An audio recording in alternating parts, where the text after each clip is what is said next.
ऊंचा सुनने वाली सास। अकेली अकेली चिड़चिड़ करके कुछ तो फिर से बड़बड़ा रही है ये करमजली। आज मैंने जली हुई खीर की बर्फी बनाने बोला था ना, और मूली के पराठे भी, इसीलिए इसे इतनी चिड़चिड़ मच रही है। कुछ सुनाई भी नहीं दे रहा, क्या बके जा रही है। जिस तरह इस दूरबीन से दूर का देख सकते हैं, काश इस तरह दूर का सुनने वाला कोई यंत्र भी होता। हे मेरे पहाड़ी वाले बाबा, अब कौन सी आफत आ गई। अरे क्या हुआ, क्यों चिल्ला रही है? दिन दहाड़े कौन सा भूत देख लिया तूने? कुछ नहीं सासू माँ, वो दरअसल एक छिपकली थी, मोटी और लंबी, लेकिन अब वो चली गई खिड़की के बाहर। हे भगवान, न जाने क्या होगा इस कलयुग की पीढ़ी का। आप तो ऐसे बात कर रही हो जैसे आप बड़ा सतयुग से आई हो। ये सुनकर कमला वहां से चली जाती है। उसी शाम घर में बहू की सहेलियां आती हैं और वो तीनों आंगन में बैठी बातें करने लगती है।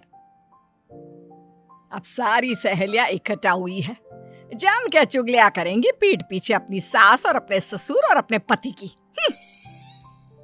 बहू क्या बात कर रही है ये जानने की उत्सुकता तो बहुत थी, लेकिन दूर बैठे होने की वजह से कुछ सुनाई नहीं दे रहा था।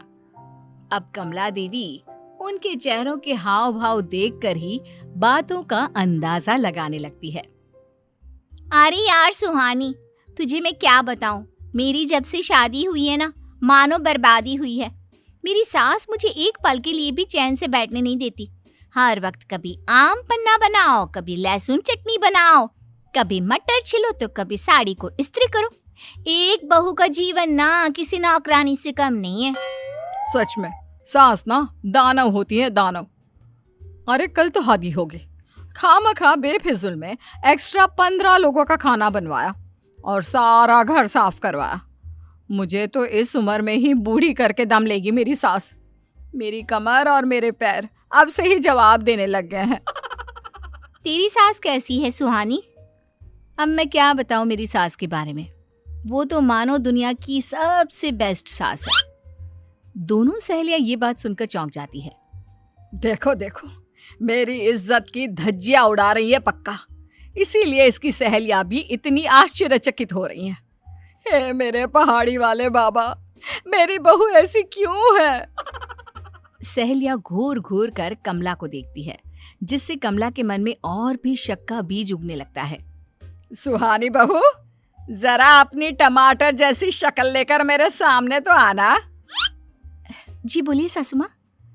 आज तुझे घर का सारा काम करना है, एक एक कोने को साफ करना है, फिर चाहे कितना भी पानी और फिनाइल वेस्ट हो जाए। मेरा घर पूरा शीश महल की तरह चमकना चाहिए। लेकिन सासू माँ ये सब क्यों?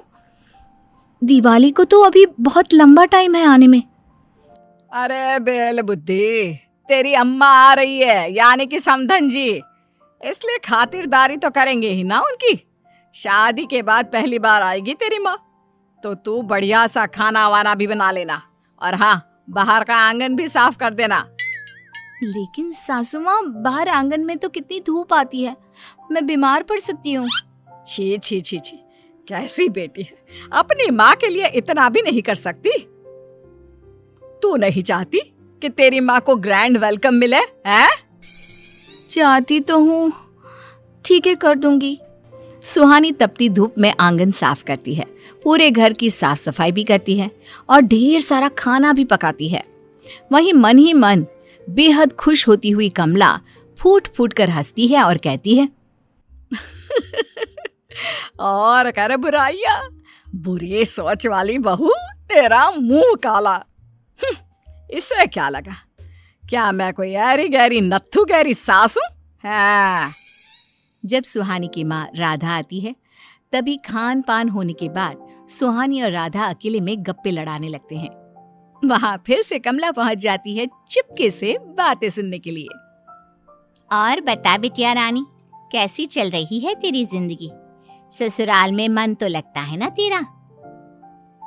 जमाई राजा, समधी जी, समधन जी सब ठीक से पेश तो आते हैं ना तेरे से? हाँ, अब क्या बताऊं मैं आपको। दिन भर तो विक्रम जी और ससुर जी काम पर रहते हैं, बस रहती है तो सिर्फ मेरे साथ ये। इतना परेशान करती है, इतना परेशान करती है मुझे कि क्या बताऊं। आधी एनर्जी तो मेरी इसके पीछे ही वेस्ट हो जाती है। मेरे पहाड़ी वाले बाबा, इससे पहले कि ये कलमुही मेरी बुराई कर करके मेरे दिमाग का पारा हाई कर दे, मैं निकल ही लेती हूँ। मुझसे ना सही जाएगी इतनी बुराइयाँ। कमला वहां से चली जाती है। बहुत प्यारी है ये बिल्ली। यही तो मेरी छोन पल्ली है। जितना परेशान करती है ना, उतना ही मैं इससे प्यार भी करती हूँ। सास कमला सुहानी से काफी परेशान हो चुकी थी। तभी वो तिगड़म सोचती है और बस अब बहुत हुआ। अब तो मुझे जानना ही होगा कि ये सुहानी का असली रूप क्या है। मेरे पास एक सॉलिड प्लान है। अब मैं बहरी होने का ढोंग करूंगी। हाँ, देखती हूँ कितनी हिम्मत रखती है ये कुलक्षणी मेरे सामने मेरी बुराई करने की। जब मैं बहरी हो जाऊंगी तो ना रहेगा बांस और ना बजेगी बांसुरी। कमला अपने बेटे विक्रम से जाकर सब कुछ बताती है। पर माँ, आप खामखा सुहानी पर शक कर रही हो। अरे उल्टा उसके मन में आपके लिए इतने अच्छे विचार हैं। आपको ऊंचा सुनने की आदत हो गई है और कुछ नहीं। और ये सब ड्रामा रचा कर आपको क्या मिलने वाला है? लल्ला, मैंने एक बार कहा ना तुझे, ज्यादा चपड़ चपड़ ना कर फिर अभी। तुझे मेरी सौगंध, तुझे मेरा इस नाटक में साथ देना ही होगा। कमला अचानक से पूरे घर को अपने सर पर उठा लेती है और ऊंचा सुनने का नाटक करने लगती है और कान खराब होने का। सासू माँ, आपके लिए तड़कती फड़कती अदरक वाली चाय ले आऊं? फिर आज खाने में मटर भी करना है। क्या? किसका मर्डर करना है? हैं? अरे मेरी पूजनीय सासू माँ, मर्डर नहीं, मटर मटर मटर की सब्जी बनाऊंगी आज, ये कह रही हूँ। मेरा कान। क्या हुआ सासू माँ, आपके कान में दर्द हो रहा है क्या? हाँ बहू, काफी दर्द हो रहा है। लगता है मेरी कानपुर की लाइन खराब हो गई है। पिछले कुछ दिनों से तू ही देख रही है ना, तेरी आंखों के सामने मुझे ना तो कुछ ठीक से सुनाई दे रहा है और ना ही मेरे कान का दर्द कम होने का नाम ले रहा है। ये तो काफी चिंता वाली बात है सासू माँ, आप फिक्र ना करो। मैं ना अभी डॉक्टर को और विक्रम जी को बुलाती हूँ। आपकी ऊंचा सुनने वाली बीमारी को हम जल्दी ही ठीक कर देंगे। विक्रम को ना चाहते हुए भी अपनी माँ के कहने पर डॉक्टर से झूठ बुलवाना पड़ता है। डॉक्टर और विक्रम घर आते हैं। डॉक्टर जब कमला का कान चेक करता है तो वो घबरा कर चिंता के मारे कहता है, अरे ये तो काफी सीवियर प्रॉब्लम है। दरअसल कमला जी के दोनों कानों के पर्दे कमजोर हो गए हैं। मैं एक हियरिंग स्पेशलिस्ट होने के तौर पर आपको यही सजेस्ट करूंगा कि कमला जी को सुनने वाली मशीन का इस्तेमाल करना शुरू करना चाहिए, जिसके चलते इन्हें अपनी आसपास की बातों को सुनने में आसानी होगी। लेकिन डॉक्टर, अब क्या मेरी सासू माँ उम्र भर ईयर मशीन लगाएंगी? इसका और कोई इलाज नहीं है? ऑपरेशन से तो आजकल सारी बीमारियां ठीक हो जाती है ना? सुहानी को यूं इस तरह बीच में बोलते देख कमला धीरे से अपने बेटे विक्रम से कहती है, देखा कैसे टोक रही है बीच बीच में। इसे अच्छी तरह पता है ना, मैं मशीन लगाऊंगी तो ये बुराइयां कहाँ जाकर करेगी, चौक के बरगद के पेड़ पर। माँ, आप ना ओवर थिंक कर रही हो। ऐसा कुछ नहीं है। वो आउट ऑफ कंसर्न कह रही है, ऐसा सलाह दे रही है डॉक्टर को बस।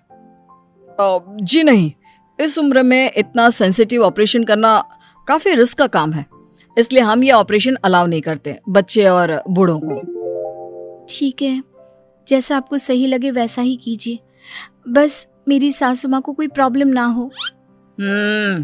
ऊपर से गुलकंद और अंदर से तीखी मिर्च। बस एक बात का ध्यान रखना, आप दिन भर लगातार उस मशीन को मत लगाए रखना। थोड़ा निकाल भी लीजिएगा ताकि आपको मशीन से कोई सूजन ना आए कानों पर। जब मैं मशीन निकालूंगी तभी तो आएगा ना ऊंट पहाड़ के नीचे, तभी मैं तेरी सच्चाई का खुलासा करूंगी। जब तुझे लगेगा कि मैं तो बहरी हूँ, बिना मशीन की हूँ, और तू मौके का फायदा उठाकर मेरी किसी से तो बुराई करेगी ही, तभी तेरी खैर नहीं। युद्ध का आगाज होगा तब तो। बस मुझे पॉइंट मिल जाए कोई। कमला अब हर रोज मशीन लगाए रखती और दोपहर में मशीन निकाल कर बैठा करती। एक दिन जब वो मशीन निकालती है और सुहानी अपनी चाची से बात कर रही है फोन पर। अब अपनी चाची को मिर्च मसाला लगाकर करेगी मेरी बुराई। अरे नहीं नहीं चाची जी, यहाँ पर तो सब कुछ ठीक है। और मेरी सासू माँ जो है ना, गंगा मैया की सौगंध, एकदम बेस्ट है। मुझे माँ की कमी महसूस ही नहीं होती उनकी छाया में। फिर भले ही वो मुझे कितना भी डांटे, कितने भी ताने कसे। और मेरे पति विक्रम जी तो क्या बताऊं, इतना प्यार करते हैं। ये क्या, ये लड़की तो मेरी बुराई करने के बजाय मेरी तारीफों के पुल बांधने जा रही है। कहीं यह नाटक तो नहीं कर रही? हाँ, नाटक ही कर रही होगी। फिर कुछ दिन बाद जब सुहानी की सहेलियां घर पर आती हैं, वो सभी एक साथ बैठी हुई थी एक कमरे में, और सास कमला बिना मशीन के वहां अपना फोन लेने आती है। नमस्ते आंटी जी। नमस्ते काकी। अरे इन्होंने ना मशीन नहीं लगाई है, इसलिए इन्हें कुछ सुनाई नहीं दे रहा। फोन लेने आई हैं बस। ओह, काश हमारी सास भी बहरी होती, फिर हम उनके तानों के बदले जी भर के उन्हें मुंह तोड़ जवाब देते, और उन्हें कुछ सुनाई भी नहीं देता। हाँ यार, लेकिन अफसोस, फूटी किस्मत हमारी। गाइस, तुम लोग इतना क्यों परेशान होते हो अपनी सास से? सास बहू जैसा पावन रिश्ता इस दुनिया में और कोई नहीं है। मेरी सास तो मेरी दूसरी माँ है। हमें हमारी सास का हमेशा सम्मान करना चाहिए। क्या यार सुहानी, अब बस भी कर। उस दिन भी जब हम आंगन में मिले थे, तब भी तू सिर्फ अपनी सास की तारीफों की बौछारी कर रही थी। इतना प्यार सेहत और रिश्तों के लिए हानिकारक है। फोन लेती हुई कमला ये सब सुनकर आश्चर्यचकित रह जाती है, और फिर कमरे के बाहर आकर, ए मेरे पहाड़ी वाले बाबा, ये क्या, एक बार इत्तेफाक हो सकता है, 2 बार, 3 बार नहीं। इसका मतलब उस दिन आंगन में भी ये सुहानी मेरी तारीफ ही कर रही थी। वहां ऑफिस में परेशान हो रहा विक्रम ये सोचता है, कहीं माँ सच तो नहीं कह रही। हालांकि मैं जानता हूँ सुहानी माँ की कभी बुराई नहीं करेगी, लेकिन अगर बाई चांस गलती से माँ बिना मशीन के बैठी हो और सुहानी ने कोई गलत बात कह दी उनके बारे में, तो फिर घर में तो वर्ल्ड वॉर होकर ही रहेगा। नहीं, इससे पहले कि घर में दोनों सास बहू बर्तन झाड़ू और बेलन लेकर एक दूसरे पर टूट पड़े, मुझे इस क्लेश को, इस अनहोनी को होने से रोकना होगा। मैं अभी जाकर सारा सच सुहानी को बता देता हूँ कि माँ बहरी नहीं है। कमला को अपनी बुरी सोच का एहसास हो जाता है, और सहेलियों के जाने के बाद जब सुहानी हॉल में साफ सफाई कर रही होती है, तभी उस पर एक बड़ा संदूक गिरने ही वाला होता है, और वो जोर से चीखती चिल्लाती है। सुहानी की चिल्लाने की आवाज सुनकर कमला वहां आकर उस संदूक को पकड़ लेती है। तू ठीक है ना बेटा? तुझे कहीं चोट वोट तो नहीं लगी ना? हाँ सासू माँ, मैं ठीक हूँ, थैंक यू। आपने तो मेरी जान बचा ली। हे मेरे पहाड़ी वाले बाबा, धन्यवाद। और थैंक यू किस बात का है? एक मिनट, आपने मशीन नहीं लगाई और फिर भी आपको मेरे चिल्लाने की आवाज और अभी मैं जो बोल रही हूँ उस सब सुनाई दे रहा है? ये सब क्या है? तभी कमला भावुक होकर सुहानी को सारा सच बता देती है और उससे माफी भी मांगती है। मुझे माफ कर दे बेटा, गलत फहमियों के भंवर में आकर मैंने न जाने तेरे बारे में कितना ही बुरा भला सोचा। लेकिन तू हर जगह मेरी इतनी तारीफ करती है, मुझे इतना सम्मान देती है। अरे सासू माँ, it's okay. By the way, solid plan किया था। हाँ ऐसा प्लान तो किसी सास बहू के टीवी सीरियल में भी नहीं आया अब तक। मान गए आपके लेखक दिमाग को। खैर चलो, जो हुआ सो हुआ। अभी इस गलत फहमी की वजह से ही हम दोनों में और भी एक्स्ट्रा प्यार उमड़ आएगा।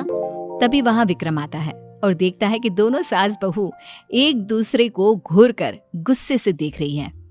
मर गए, लगता है मेरी एंट्री थोड़ी लेट हुई है, अब तो भूकंप आने ही वाला है। तभी दोनों सास बहू हंसते हुए, डरो मत, अंदर आ जाओ। कमला और सुहानी विक्रम को सब सच बता देते हैं। ओफो, मेरी तो जान ही निकल गई थी। चलो फाइनली सब ठीक हो ही गया। इसी बात पे एक तगड़ी टाइट झप्पी दे दे। ऑफ कोर्स सासू माँ। कमला और सुहानी दोनों के बीच सुलह हो जाती है और दोनों एक दूसरे को गले लगा लेते हैं और फिर माँ बेटी की तरह साथ साथ खुशी से रहने लगते हैं।